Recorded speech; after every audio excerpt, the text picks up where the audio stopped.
boa noite, meus caros irmãos, que o Mestre Jesus abençoe as nossas almas. Hoje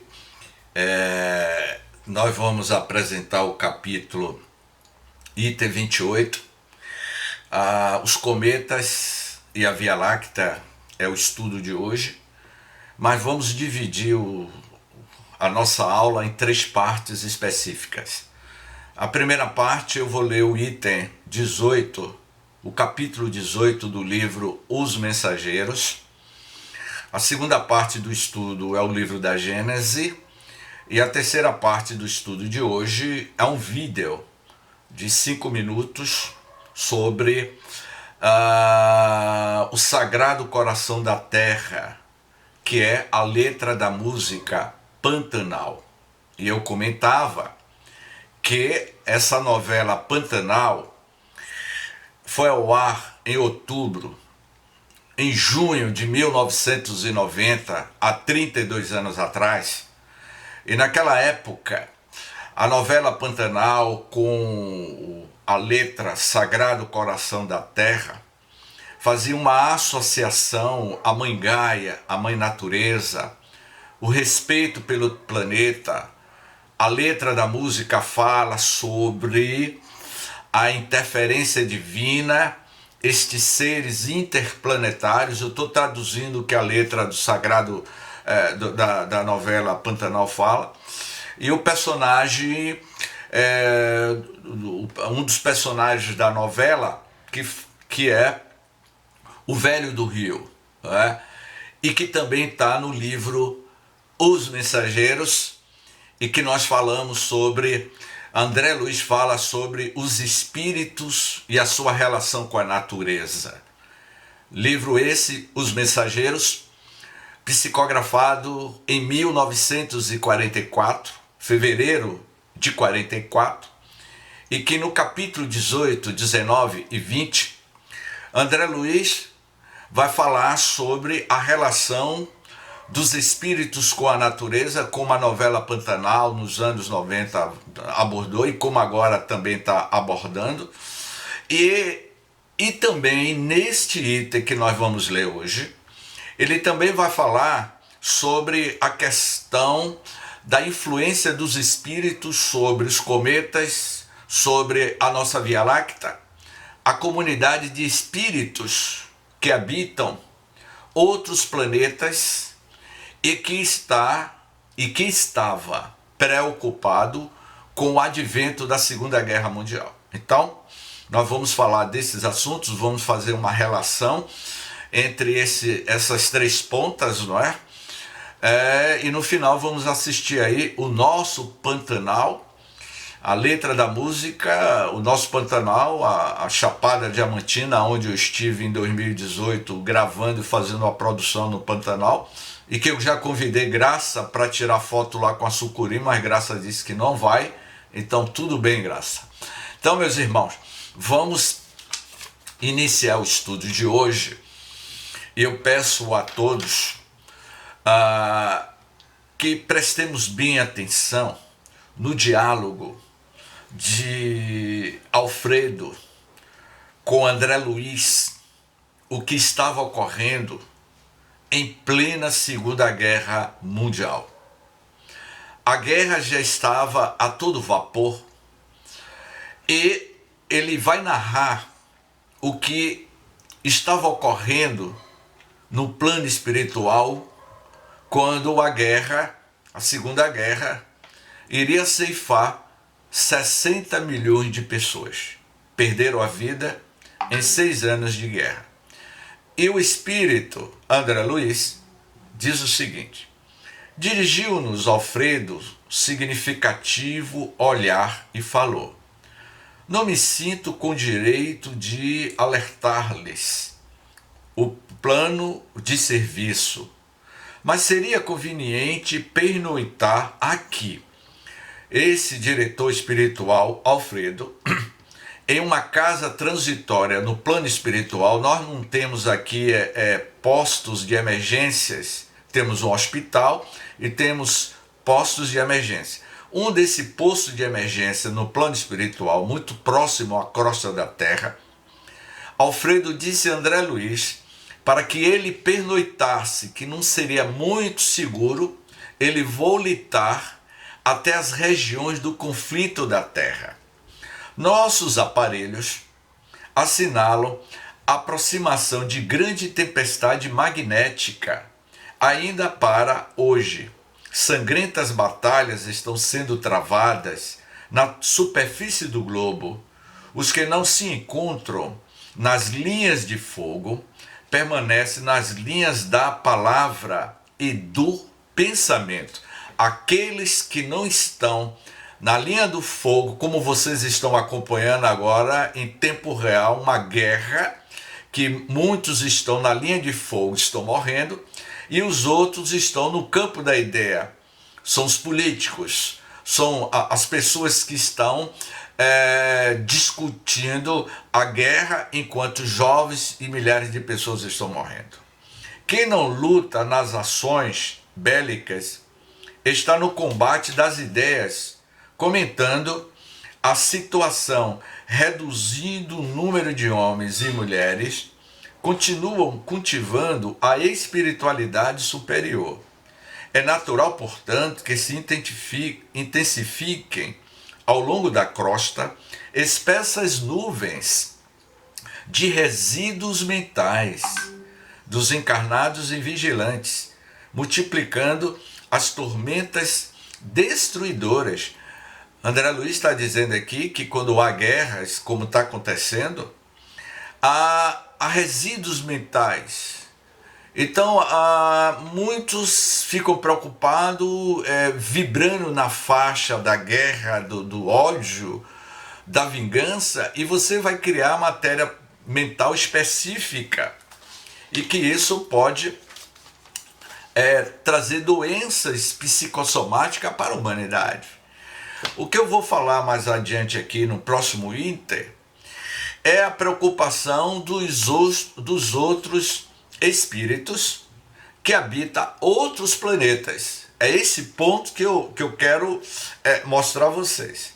Que André Luiz vai dizer que as outras comunidades, os espíritos que moram e que habitam e que gravitam ao derredor de outros planetas aqui no Sistema Solar, estava preocupado com a Segunda Guerra Mundial para que não contaminasse o psiquismo espiritual dos planetas vizinhos à Terra. E olha o que ele vai dizer aqui, né?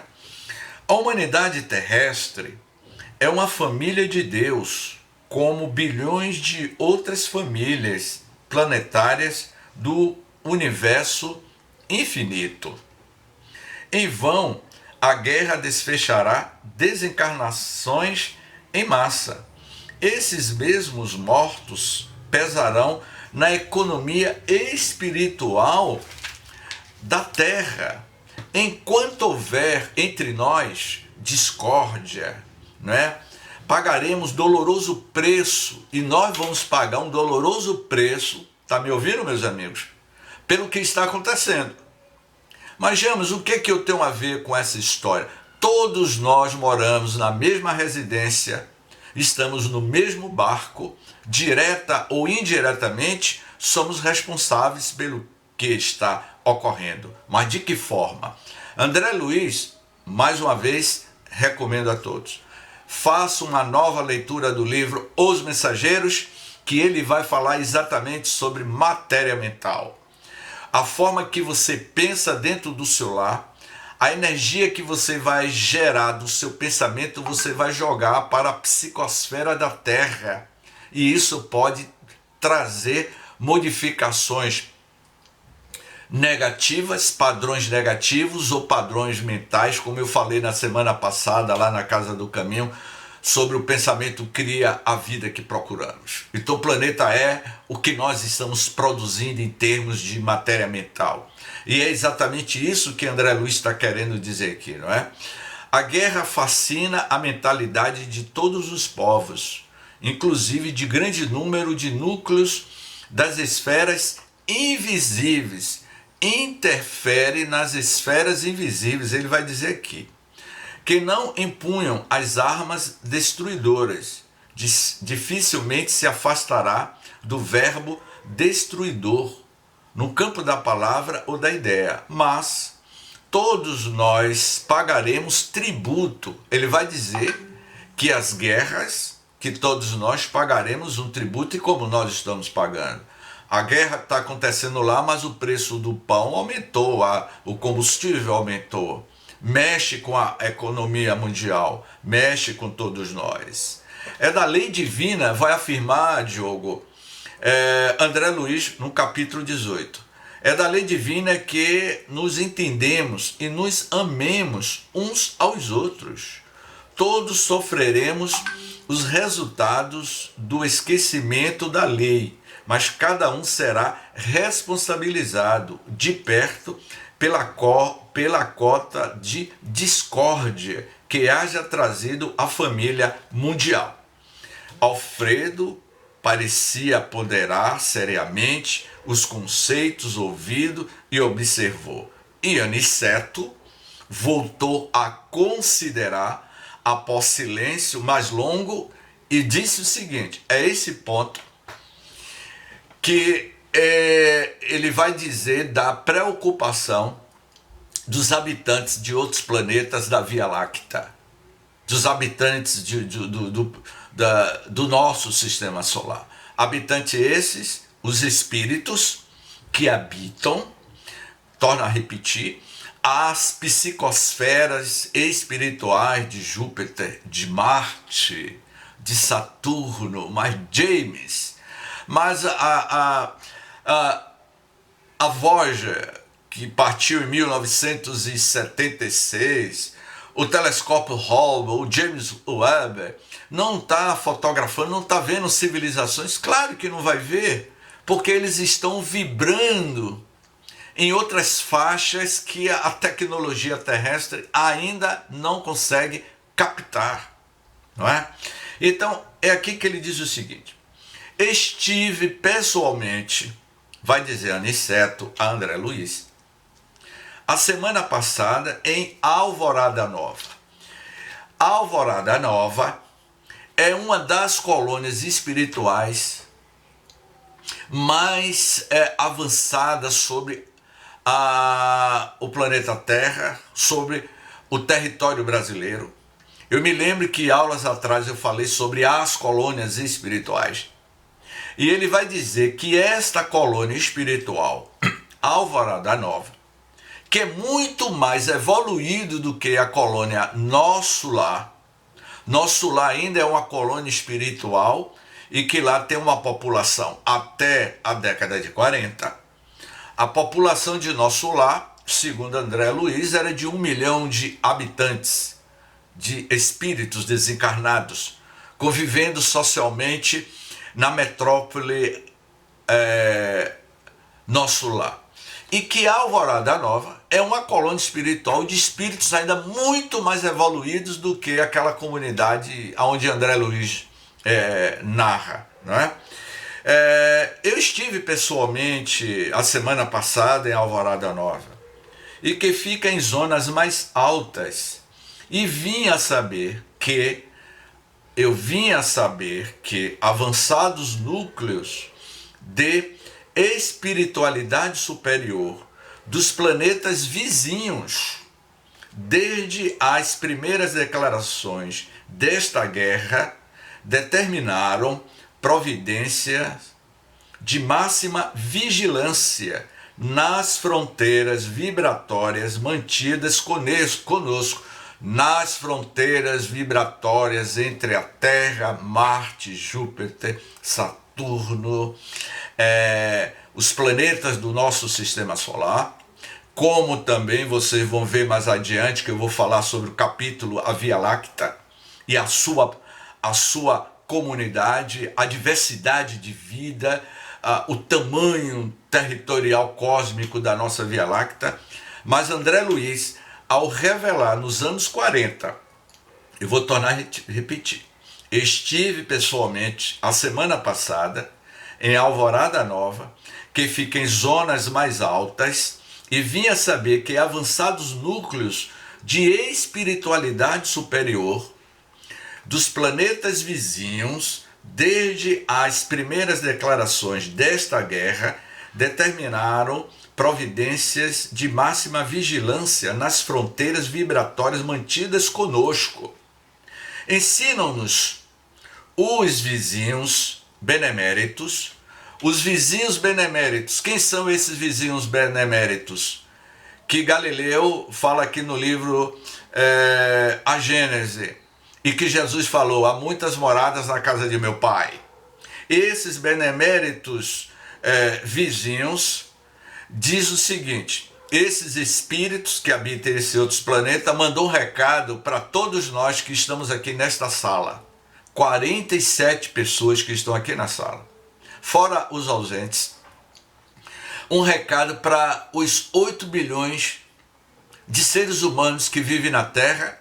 Esse é um recado de 1944, mas que está ainda muito bem atualizado.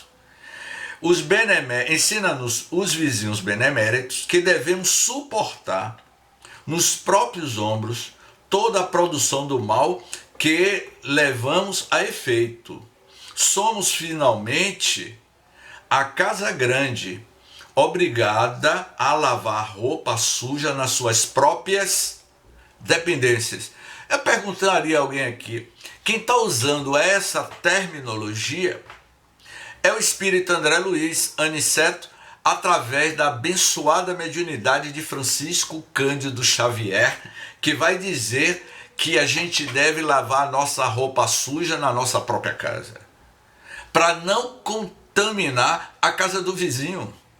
O que nós estamos estudando desde o primeiro capítulo da Gênese, caráter da revelação espírita, a revelação do mundo espiritual, não é?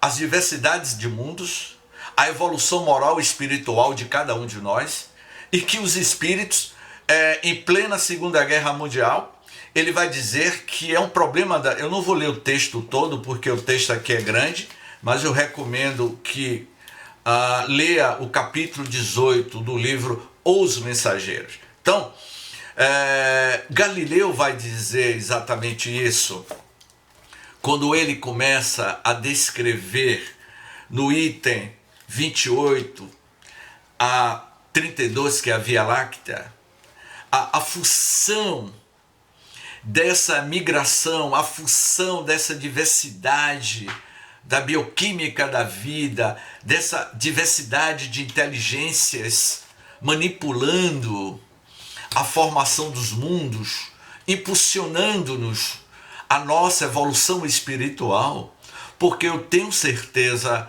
absoluta e coloco de fato a minha mão no fogo por todos. Nós estamos hoje melhores do que ontem. Então, quando ele diz astros errantes, ainda mais do que os planetas, que conservam a denominação etimológica, os cometas serão os guias que nos ajudarão a transpor, ajudarão quem? Aos co-criadores. Eu venho comentando isso. Eu mandei o vídeo para Ana Teresa e dizia: Ana Teresa, vamos estudar esse tema sobre a Mãe Gaia, sobre a natureza, com o ESG e com a juventude. A gente precisa estar conectado, ter essa consciência holística da espiritualidade nossa com o mundo em que você vive. Conhecer, estudar os cometas é saber da sua origem, é saber da sua matriz. Então, quando ele diz assim: mas antes de explorarmos os domínios celestes com o auxílio desses viajantes do universo, bom será darmos a conhecer, tanto quanto possível, a natureza intrínseca deles e o papel que lhe cabe na economia planetária. Eu estou olhando aqui para o meu amigo Antônio Dantas. Antônio Dantas tem cara de caixeiro viajante. Caixeiro viajante, não é, Antônio Dantas? Que hoje é representante comercial, não é? E que Antônio Dantas saía com aquela mala gigantesca de pele de jacaré, porque Antônio Dantas não tinha consciência de que não se deve matar o jacaré, e quando eu vejo essas patricinhas usando roupa de pele de animal, mas eu fico tão triste quando a gente vê essa situação. É claro que Antônio Dantas, ele pode ter sido cacheiro viajante, mas ele não usava mala com pele de jacaré. Ou seja, os cometas, eles é que traz notícias. Os cometas são as nossas abelhas no planeta Terra. É isso mesmo. As abelhas não têm um pólen, Diogo? Graça, Clara Lacerda.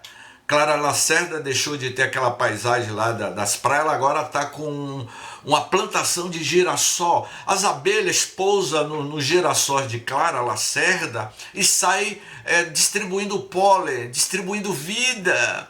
Imagine se essa abelhinha que está aí no jardim de Clara Lacerda voasse até o jardim onde está a Graça com uma plantação, que eu não sei que plantação é essa, e deixa o pólen. É esse pólen que vai dar vida, a multiplicação da vida. Portanto, os cometas errantes que corta uma galáxia a outra são as abelhinhas distribuindo os pólenes para surgir, trazer a natureza, trazer vida a mundos inóspitos, como ocorreu conosco. Eu não vou repetir a aula da semana passada, ok? Então, alguns hão visto, e por falar nisso, ô Graça, que paisagem é essa aí no fundo do... que eu não identifiquei, Graça?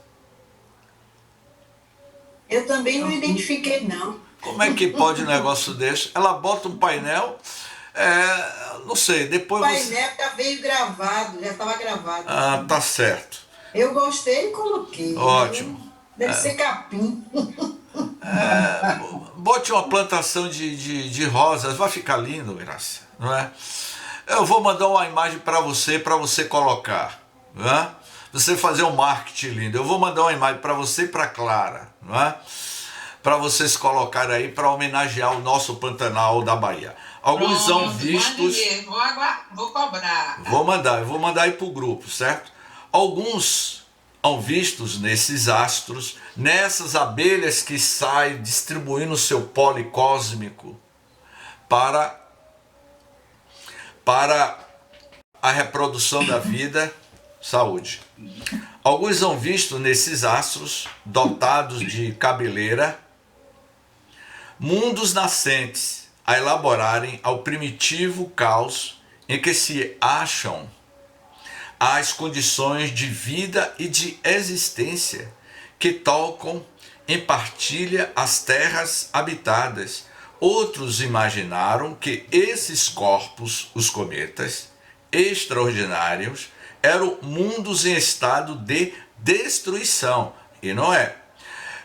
Eu acho que hoje eu vou pegar no pé do meu amigo Antônio. Antônio está na Terra desde a época que o cometa de Halley passou no início do século XX. Então meu amigo Antônio Dantas já teve a oportunidade de ver o cometa de Halley em dois períodos, no início do século XX e em 1973. Em 1973, meus amigos, eu tive a graça, a alegria de ver o cometa Halley. Eu era garoto e meu pai disse: James, e como eu já gostava de olhar para o cosmos, olhar para o universo, fazer leitura das estrelas, ficava deitado na laje, na época em que Salvador tinha chácaras, tinha sítio, nos anos 70, que hoje não tem mais. Então a gente tinha uma visão mais clara, mais nítida do cosmos, da nossa Via Láctea. Eu me lembro sim do cometa de Halley. Você não vai ficar chateado comigo não, né, Antônio? Antônio Dantas, por eu ter dito a você que você já vem desde o início do século XX, porque o cometa de Halley, ele passa de 70 e 70 anos. Então significa que o meu amigo Antônio tem mais do que 70 primaveras. Não é, meu amigo Antônio? Então, no item 30, Antônio, ele Galileu vai dizer o seguinte: a lei de variedade se aplica em tão larga escala nos trabalhos da natureza. Eu comparei os cometas como as abelhas, como os bentivis, como os sabiás, não é? Todos os pássaros que levam de uma região para outra. Tem pássaros como o Walter falou que já ficou muito tempo lá na Antártida. Tem pássaros que saem da Antártida e vêm migrar em território brasileiro, viajam 20 mil quilômetros sem parar, não é? Então, trazendo essa conexão de vida. Então, os cometas é essa diversidade de vida do universo que vai povoar o universo de infinitas possibilidades de vidas. Então ele diz aqui em um trecho que eu achei muito pertinente: entretanto, os quadros da natureza deveriam bastar amplamente para afastar o observador da preocupação de pericrir relações inexistentes e deixar aos cometas o papel modesto, porém útil, de astros errantes que servem de desbravadores dos impérios solares, porque os corpos celestes de que tratamos são coisa muito diversa dos corpos planetários. Não tem por distinção como este servir de habitação à humanidade. Os cometas não servem como habitação de humanidades. Eles vão sucessivamente de sóis em sóis, de estrela para estrela, e eu vou repetir de novo. Dentro da nossa Via Láctea existe quase 100 bilhões de estrelas. E esses cometas, eles são os SEDEX, são os carteiros cósmicos viajantes que levam... Os morcegos que levam floresta. Exatamente. É bom fechar aí, meus irmãos. Enfim, então, resumindo esse item, os cometas, ele diz assim: eles vão sucessivamente de estrela em estrela, enriquecendo-se às vezes pelo caminho de fragmentos planetários reduzidos ao estado de vapor, buscar nos seus centros os princípios vivificantes e renovadores que derrama sobre os mundos terrestres. Vampiro, eu preferia, Diogo, as abelhinhas, os correios, os carteiros cósmicos. O vampiro, o morcego, ele tem uma habilidade. Queria eu ser um morcego, não é? Para ter a capacidade magnética de ter essa intercomunicação que eles têm, né? Enfim, então, concluindo aqui o item sobre os cometas, ele vai dizer aqui: aí a forma epilética toma a forma parabólica dos cometas, que é a forma, eu acho que vocês viram em 2017, né? Me lembra aí, senhores universitários, aquele cometa que tinha uma forma esferoidal completamente diferente, que parecia uma bola de beisebol e que muitos estavam dizendo que era uma nave espacial, era uma sonda oriunda de outra galáxia que estava passando pelo nosso sistema solar. Lembra? Oumuamua, se eu não me engano, e que levantaram várias hipóteses, mas que chegaram à conclusão que era um cometa, não é? Trazendo boas notícias, enfim. Chegou a percorrer mais que alguns metros, no mesmo em que no seu perigeu. O que vem a ser esse perigeu? Aí ele diz aqui na nota de rodapé: ponto da órbita de um astro ou satélite em torno da Terra, né? Percorria muitos milhares de léguas no século XIX, percorria milhões e milhões de anos-luz, bilhões e bilhões de anos, porque fora da Terra, Dona Fátima, se mede a distância de anos-luz. Um ano-luz tem 10 trilhões de quilômetros, não é? E, como eu vou falar mais adiante aqui, a Via Láctea, Dona Fátima, ela tem uma extensão. Dona Fátima, qual é o tamanho da sua casa? Eu vou até beber água, Dona Fátima. Pode revelar. Grande não. Hein? A casa é pequena, não é grande não. Então, Dona Fátima, então vamos falar com o Antônio Dantas, que parece que ele é dono de uma grande fazenda. Não tenho fazenda.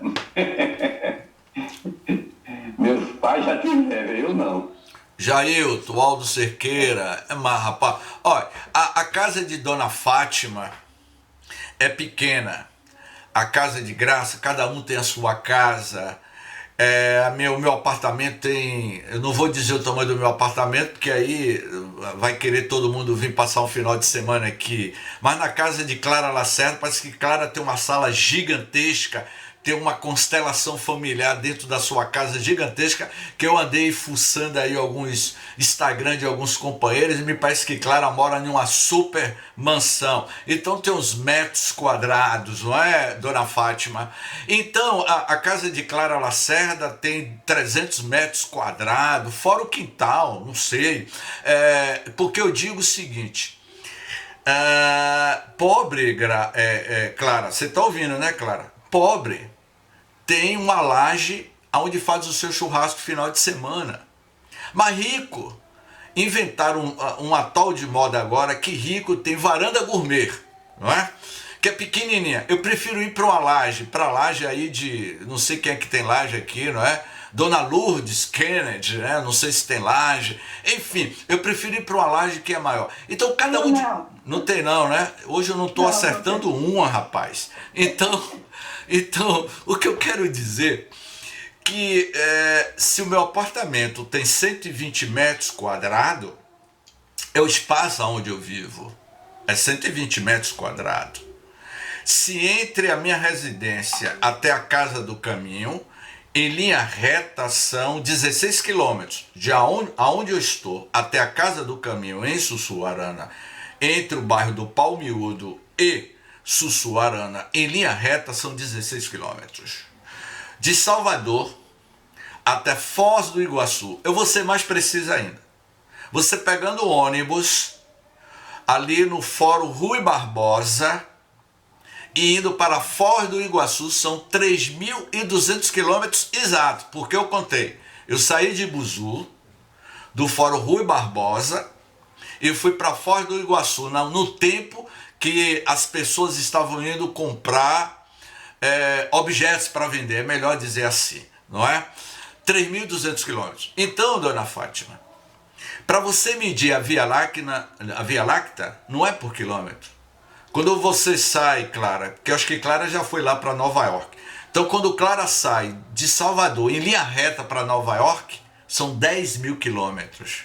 Se ela quiser ir para o Texas, são mais 2.000 quilômetros, ou seja, 12.000 quilômetros. Se a amiga Reginalva quer passar um final de semana em Lisboa, são 8.000 quilômetros. E assim por diante. Agora, quando se trata de medir o tamanho de uma Via Láctea, a dimensão é outra. São anos-luz, um ano-luz. A Via Láctea, de uma ponta a outra, de um extremo a outro, a Via Láctea tem 100 anos-luz. 100 anos-luz multiplicado por 10 trilhões de quilômetros. Significa que você levaria uma eternidade e não chegaria lá. A velocidade da luz, que é 300.000 quilômetros por segundo, saindo de uma ponta a outra, da Via Láctea até a outra, levaria milhões de anos. Portanto, aqui eu vou fazer um resumo da Via Láctea. para que a gente tenha uma ideia, que ele diz assim: pelas belas noites estreladas e sem luar, toda a gente há contemplado essa faixa esbranquecida que atravessa o céu de uma extremidade à outra, não é? Lá no deserto do Atacama a gente vê muito isso. No deserto do Atacama é lindo você ver a Via Láctea. Aqui no Brasil você consegue ver em algumas regiões perfeitas onde não há interferência da luminosidade. Os antigos cognominaram de Via Láctea por motivo de sua aparência leitosa. Esse clarão difuso, o olho do telescópio o tem longamente explorado nos modernos tempos. Essa estrada de poeira de ouro, esse regato de leite da mitologia antiga, se transformou no vasto campo de desconhecidas maravilhas. As pesquisas dos observadores conduziram ao conhecimento de sua natureza e revelaram que ali onde o olhar errante apenas percebia uma fraca luminosidade, há milhões de sóis mais luminosos e mais importantes do que o que nos clareia a Terra. Com efeito, a Via Láctea é uma campina semeada de flores solares e planetárias, que brilham em toda a sua enorme extensão, não é? O nosso Sol e todos os corpos que o acompanham fazem parte desse conjunto de globos radiosos que formam a Via Láctea. A nossa Via Láctea é um país. A Via Láctea é um país. E dentro do país tem os seus estados. Nós moramos no estado chamado Sistema Solar. E dentro do nosso estado existem cidades. Essa cidade se chama Júpiter, Saturno, Marte, Plutão, planeta Terra. Então a Terra é uma cidade dentro de um estado que é o Sistema Solar, que por sua vez o Sistema Solar é uma das estrelas dentre os 100 bilhões de estrelas que existe dentro da Via Láctea, e que a Via Láctea é o país. E o país vizinho à nossa Via Láctea é Andrômeda, que está a 2,5 milhões de anos-luz de distância.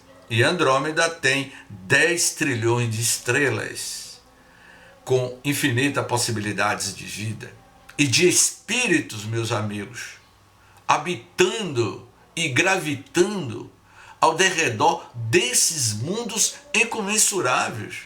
Portanto, o que o Galileu, o Espírito, está dizendo aqui, que esse nosso país, que é a Via Láctea, ela é de infinitas possibilidades, porque quando você começa a conhecer o mundo onde você vive, conhecer a diversidade de vida da nossa Via Láctea, você começa a perceber que ao mesmo tempo você é tão pequenino e é tão grandioso.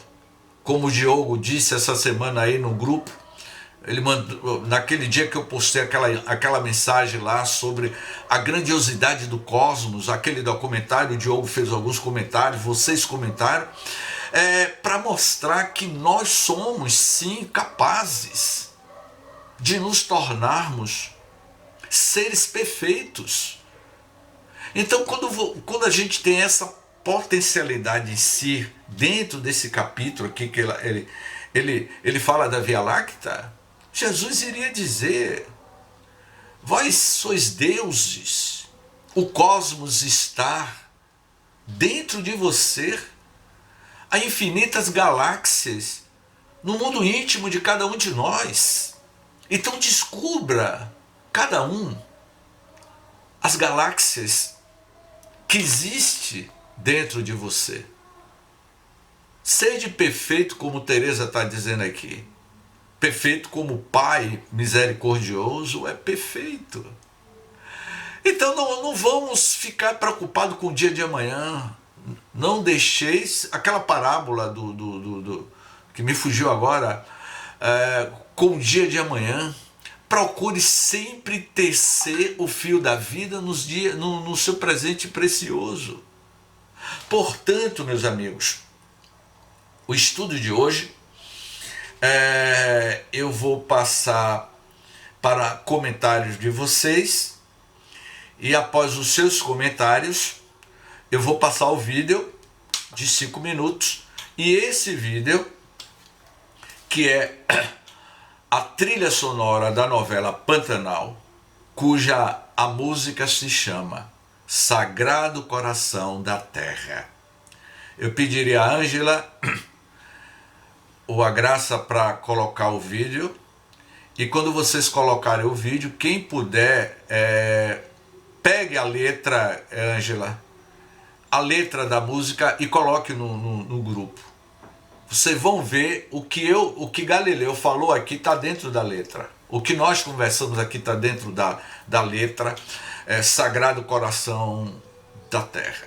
Então, eu vou abrir agora para os comentários. Após os comentários, nós vamos encerrar os estudos vendo esse vídeo aí. E vou publicamente, mais uma vez, convidar a minha amiga Graça Carvalho para ir lá no Pantanal ver a sucuri enrolada numa árvore. Pode passar, Graça, para os comentários agora. Quem é que está comentando aí, Graça? Vamos ver aí?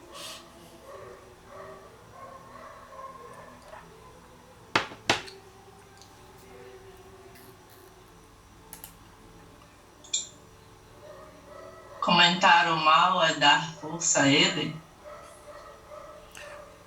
João Manuel está comentando no CVV. No Centro de Valorização da Vida tem um preceito que diz: comentar o mal é dar força a ele. Exatamente, né, João Manuel? Aqui, o que Jesus nos ensinou é a linguagem proativa, a linguagem do amor, a linguagem da gratidão, porque o campo magnético da Terra, ele vibra, João Manuel, entre 30 a 33 MHz. É a vibração do campo magnético da Terra.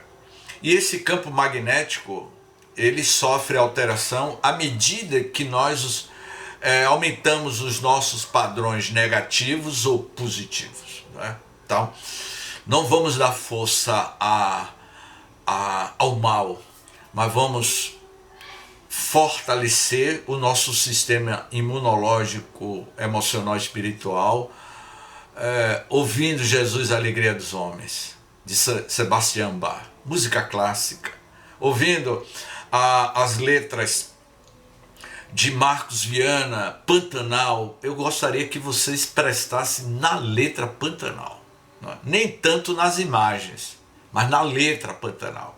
E Ana quer falar. Diga aí, Ana. Boa noite, seu James. O senhor poderia explicar um pouquinho sobre essa economia planetária que eles falam, que Galileu fala no item 28, os cometas, por favor? Ela tem uma voz daquelas moças do aeroporto, não é, Iana? Não é? Iana, a economia planetária, minha amiga, o que ele está querendo dizer é que tudo no universo é muito bem estabelecido. Não existe caos. O caos é a harmonia. Se eu estiver errado, me corrija, meu amigo, meu professor Diogo. O caos é a harmonia, não é? O universo, tudo é de forma econômica, simétrica, organizada. Existe uma arquitetura do micro ao macro. Então, quando Galileu estava se referindo que cada cometa traz a sua porção, o seu caminhãozinho com as substâncias que vai dar origem às futuras vidas biológicas no planeta. De forma muito bem alegórica, eu comparei os cometas como as abelhas espalhando seu pólen em um jardim início de primavera. Obrigada. Mas você tem uma voz bonita, podia ser locutora aí de algum programa, Ana.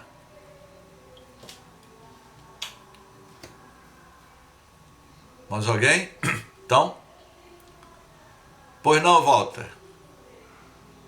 Abre o microfone, Walter. Só uma pergunta. Está se falando que a violência que tem no mundo está sendo, ou seja, está incentivando a destruição dele. Que tem de certo isso? Eu vou tornar a repetir. O item 18 do livro Os Mensageiros. André Luiz vai dizer que o problema da humanidade são os nossos pensamentos. Na semana passada, na Casa do Caminho, eu falei sobre o pensamento cria a vida que procuramos na Casa do Caminho, na sexta-feira passada. Na terça-feira passada, no Centro Espírita do César, em Vilas do Atlântico, eu falei o mesmo tema, o pensamento cria a vida que procuramos. Na quarta-feira passada, no Centro Espírita que a minha amiga Déia frequenta, eu falei exatamente o mesmo tema, o pensamento cria a vida que procuramos. E nas 3 palestras, e que eu encerrei na Casa do Caminho, eu iria dizer um pensamento de Buda. E Buda diz: somos o que pensamos, com pensamento construímos o mundo. O mundo nada mais é do que a criação mental dos seus próprios moradores. O planeta Terra reflete o estado emocional de cada um de nós. Esse nosso quadro mental, o nosso estado psicológico emocional, reflete e sintoniza com a outra, ou melhor dizendo, corrigindo, as outras sociedades espirituais. Os espíritos que habitam ao redor do planeta Terra. Os espíritos que andam dentro dos aviões e a gente não vê. Os espíritos que pegam ônibus e a gente não vê. Os espíritos que pegam carona no nosso carro e a gente não vê. Os espíritos que tomam banho na praia conosco e a gente não vê. E na estação Iguatemi, Dona Fátima, aqui em Salvador, eu estou falando Dona Fátima porque ela não mora aqui em Salvador, tem a estação Iguatemi, Dona Fátima. O ônibus lotado, Dona Fátima, final de tarde. Era uma época que eu andava de ônibus. Andar de ônibus aqui em Salvador, Dona Fátima, é uma experiência divina, final de tarde. Eu estou respondendo a volta, viu, Dona Fátima? E eu estava dentro do ônibus lotado. Eu estava em pé, atrás do motorista, onde o motorista conduz o seu veículo. E tinha um rapaz, aparentando uns 20 anos, um jovem rapaz, dormindo dentro do ônibus. É natural as pessoas tirar um cochilo dentro do ônibus. Eu mesmo já cansei de cochilar dentro de ônibus. E aquele jovem rapaz estava cochilando dentro do ônibus. Eu estava em pé e olhava para ele, ele estava ali cochilando. Mas, Dona Fátima, quando eu olhei para o fundo do ônibus, estava cheio, mas dava para ver as pessoas passando pela borboleta. Me entra, sabe quem, Dona Fátima? Esse pessoal que mora na rua. As pessoas indigentes, mendigos que moram na rua. Era uma mulher de 1,50 m de altura, negra, toda suja. E ela estava com um monte de jornal na mão, um jornal velho, e o cabelo todo, sabe, todo para cima, toda suja. E aí eu disse assim: rapaz, essa mendiga vai passar aqui por dentro e vai... E olha o preconceito que eu fui fazendo da mulher, viu? Essa mendiga vai entrar aqui e vai sair sujando todo mundo. Ela ficou parada na borboleta, olhando para a cara do cobrador. Tá bom, o ônibus continuou andando. E quando eu olhei para trás, lá para o fundo do ônibus, o Walter, A mulher não estava mais, então eu deduzi que ela soltou pela traseira. Para minha surpresa, meus caros amigos, aquele jovem que estava ali, ô Walter, tirando o cochilo dentro do ônibus, quando eu olhei para ele, eu via a mulher que estava lá na borboleta, a mendiga, sentada no colo do jovem rapaz. Olha, eu vou fazer a imagem aqui, ó, tá vendo? Ela estava sentada, justaposta, sentado no colo dele. Quando eu olhei a imagem, eu vi o rapaz e ao mesmo tempo eu vi o espírito, ou melhor dizendo, o perispírito. Foi aí que eu percebi que eu tinha visto o espírito. E quando eu olhei para ela, ela me disse assim: você está me vendo? O meu diálogo com ela não era um diálogo verbal. Eu estava dentro de um ônibus coletivo, não é? Aquela barbúrdia, né? E todo mundo eu adorava quando eu andava de ônibus. Hoje eu nem sei mais como é que anda de ônibus, mas era uma experiência, sabe, Ângela Santiago? Então, você está me vendo, não é? Eu disse estou, mas a minha comunicação era mental. A minha reação, Dea, foi de fechar os olhos, porque eu estava de olhos abertos, mas eu estava vendo com o olhar da alma. E quando eu comecei a fazer uma oração, eu não vi mais. E o rapaz continuou dormindo. Desse dia em diante, eu cheguei à conclusão que os espíritos, Clara, pega carona de graça dentro do ônibus e não paga. Aonde quer que você esteja, se você está numa festa de pagodão, eles estão ali do seu lado. Eu perguntaria, no dia do lançamento do livro de Dr. Elcimar Coutinho, a Ana Tereza, outra colega minha, uma jornalista que se chamava Ana Tereza, ela já desencarnou. Ana Tereza, eu estava acompanhando a Ana Tereza no lançamento do livro de Dr. Elcimar Coutinho. Então imagine que era a população de espíritos que estavam ali acompanhando o lançamento do livro de Elcimar Coutinho. Então o planeta Terra é habitado, influenciado por essas mentes que nós estamos conectados. Os espíritos influenciam nossas vidas bem mais do que vocês imaginam. De ordinário são eles que vos conduzem. Então, quando eu fiz essas palestras, Diogo, sobre o pensamento cria a vida que procuramos, é você que vai dizer se você está no seu céu ou no seu inferno. Eu vou passar a palavra para você, Diogo. Então, é você que vai estabelecer essa conectividade, não é? É você que vai dizer o tipo de companhia que você vai ter e vai conviver com você. Quando eu fui trabalhar no carnaval de 1994, ali no Campo Grande, uma semana antes, nas reuniões mediúnicas, eu ficava dizendo: meus amigos espirituais, me proteja, porque eu vou ter que trabalhar no carnaval. Eu vou ter que entrar nos blocos carnavalescos. E eu aprendi com um benfeitor espiritual que me dizia: meu filho, você pode estar com a roupa branca, mergulhar na lama e não se melar. Vá e não se envolva psiquicamente com a vibração, com as melodias da música. Seja imparcial. Então muitos de nós nos envolvemos emocionalmente e criamos campos, guarida, para esses espíritos infelizes que sintonizam conosco. Não é pela aparência, mas pela nossa aparência espiritual. Porque nós temos duas aparências. Não é isso, Diogo? Temos duas aparências. Temos essa aparência de James, de Diogo, de cada um de nós, e teremos a outra aparência no mundo espiritual. Como é que Diogo vai se identificar no mundo espiritual? Quer ver um exemplo? Se eu não me engano, isso foi um questionamento nosso no ano passado, não é? João Batista, Diogo, é a reencarnação de Elias. João Batista foi decapitado, não foi isso?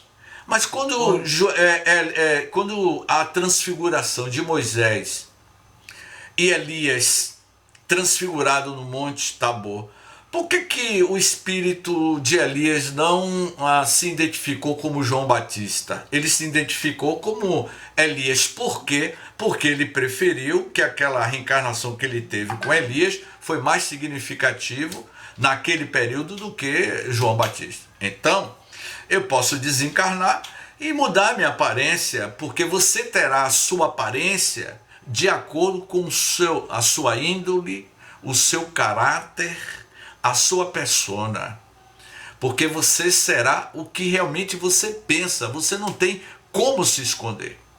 E eu vou repetir o que eu fiz comentários sobre aquela mulher que os homens diziam que ela tinha um corpo disforme, parecendo um rabo de sereia, de uma serpente, e quando ela desencarna, ela vai moldar isso no seu perispírito, porque ela levou a vida inteira ouvindo dos homens libidinosos palavras chulas que ela tinha o corpo de uma serpente. Então, tá aí a nossa questão. É tudo pensamento. Diga, Diogo, eu tenho que passar o vídeo aqui, viu? Ok. Não, eu estava aqui pensando, estava aqui imaginando, mais uma vez, André Luiz traz a grande importância do pensamento. Então, logo quando você viu o capítulo 18, né, Alfredo situa exatamente as questões que estão relacionadas com o campo dos combates, o lugar dos combates. Mas traz para nós exatamente como aqueles que estão fora do combate, no ambiente da guerra, que também está participando da guerra. E participa, inclusive, com as suas ideias e os pensamentos. Então, e nós também, que estejamos no campo da guerra, dentro do povo, no comando da guerra, estamos participando na medida de que continuamos a falar sobre esses problemas, esquecendo que existem grandes manifestações no mundo encarnado, que é pela paz. E há ações como os queridos irmãos da Cruz Vermelha e outras instituições trabalhando perfeitamente para mostrar e registrar a fraternidade e a solidariedade neste ambiente. Logo quando começou a pandemia, então era um momento que às vezes eu teria que pegar ônibus. E o ônibus vinha lotado, o ponto de ônibus vinha lotado. E eu às vezes ia orando. E um dia eu peguei um ônibus, daqui onde eu moro, e fui com o médico que conhece, foi lá com Brotas. E aí eu digo, vou fazer oração aqui. Aí comecei a fazer uma oração. Quando acabou a oração, eu, na minha mente, tive esse sentimento. Você acabou de orar para você. Eu aí fiquei parado assim, certo? E agora você vai orar para você e para todos que estão ali do ônibus, porque eu estou no ônibus também, estou na mesma situação. Então, se você orou, pensou, para que seja feita uma higienificação, uma higiene, uma asepsia da espiritualidade para aqueles que, por não ter outra possibilidade, ter que trabalhar, ter que ir para o médico, ter que visitar a família e tudo mais, agora a hora por isso. E faça esse ato toda vez que você entrar no olho, não tenha medo e ore lá para você, mas para todos que estão ali, que são também presentes no seu próprio ambiente. Então, veja o problema da oração e o problema do pensamento. O problema do pensamento presente, porque uma oração silenciosa é só do pensamento.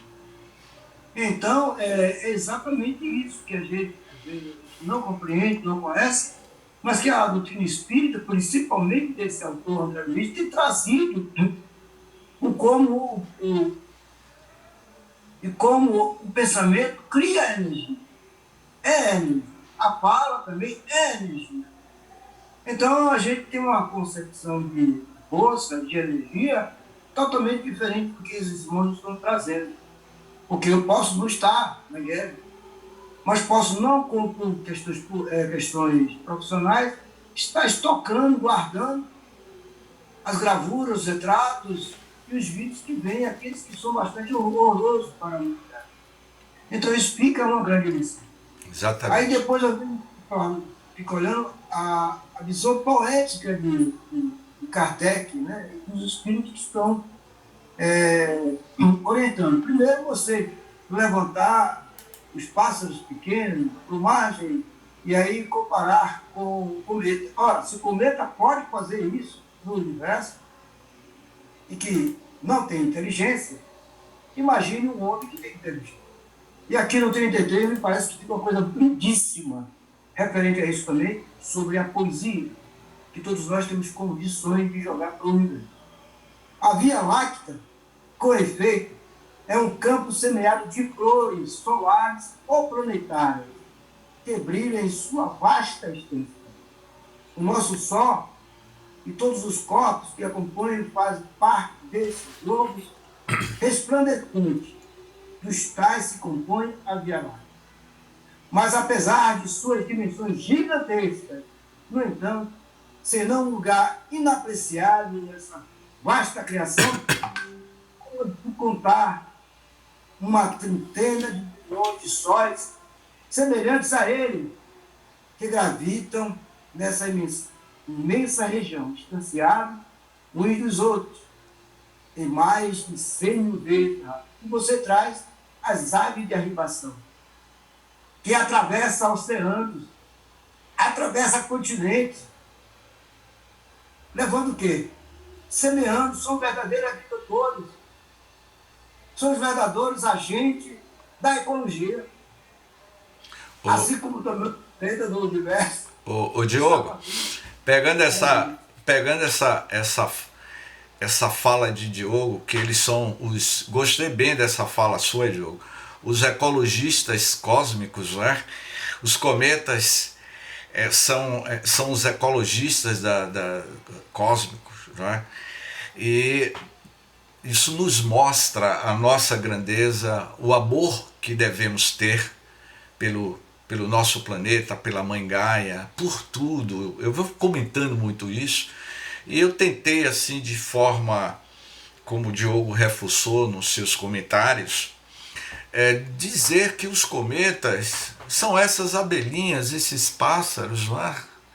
São as aves de arribação que atravessa milhares e milhares de quilômetros, não é? O raso da Catarina, eu falo, me perdoe, porque a minha profissão é fotógrafo de natureza, eu viajo o Brasil inteiro, já participei de documentários fora do Brasil, então eu fotografo muito a natureza, estive no raso da Catarina, e vocês já perceberam que eu sou careca, né? Só que nesse dia, Ângela, eu estava sem boné e os periquitos do raso da Catarina, eu debaixo de uma árvore, eles cagaram e minha cabeça ficou cheia de cocô, dos cocô dos periquitos do raso da Catarina. E aí eu estava conversando com o pessoal lá, os que tratam, sabe, Diogo? E eles me dizendo, James, ele sai de Mato Grosso, do Pantanal, e vem para cá, não é?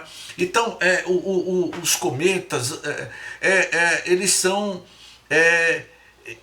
essas formas inanimadas que é utilizada pelos espíritos superiores que manipulam o universo, mandando um cometa aqui, um cometa acolá para povoar, para dar origem às primeiras formações. Então, em cima disso, eu vou pedir agora para que Graça coloque. Deixa eu ver se tem mais algum comentário aqui, Graça.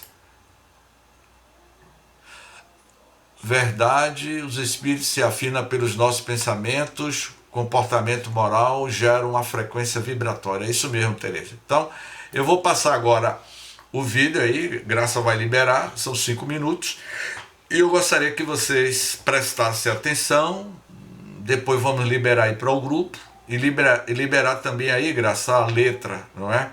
O nosso Pantanal, que nós tivemos o prazer de produzir e fotografar durante as nossas viagens aí nesse Pantanal do estado da Bahia. Pode colocar, Graça.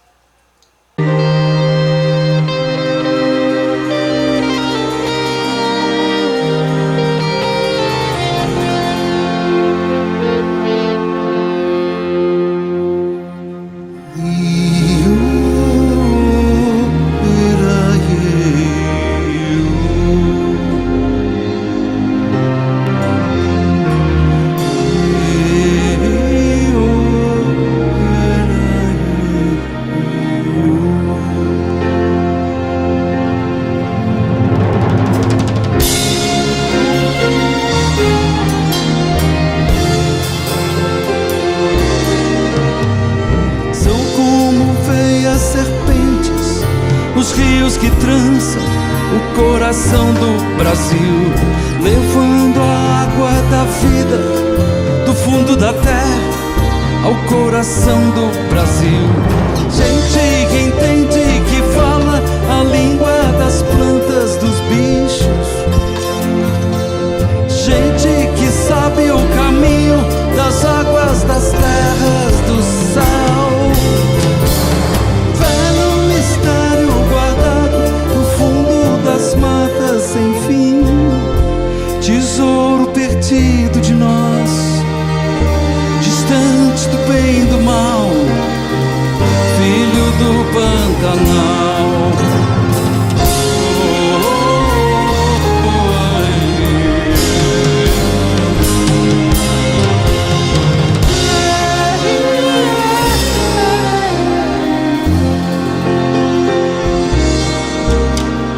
Lendas de raças, cidades perdidas nas selvas do coração do Brasil, contam os índios de deuses que descem do espaço no coração do Brasil, redescobrindo as Américas 500 anos depois. Lutar com unhas e dentes pra termos direito a um depois. Vem do milênio, resgate da vida, do sonho, do bem.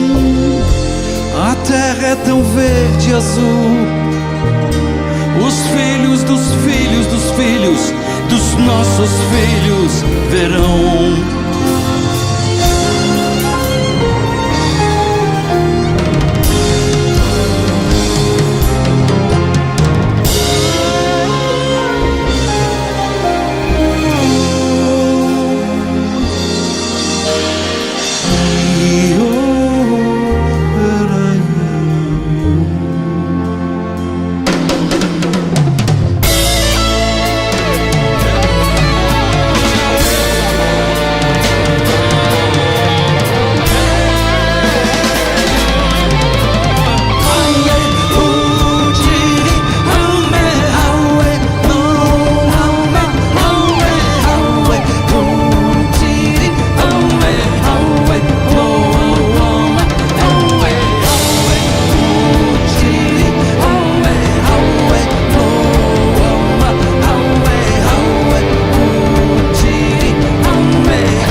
Dos nossos filhos verão. O futuro é tão verde e azul, os filhos dos filhos dos filhos dos nossos filhos verão.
apenas um comentário na letra quando ele diz que deuses descem do espaço no coração do Brasil.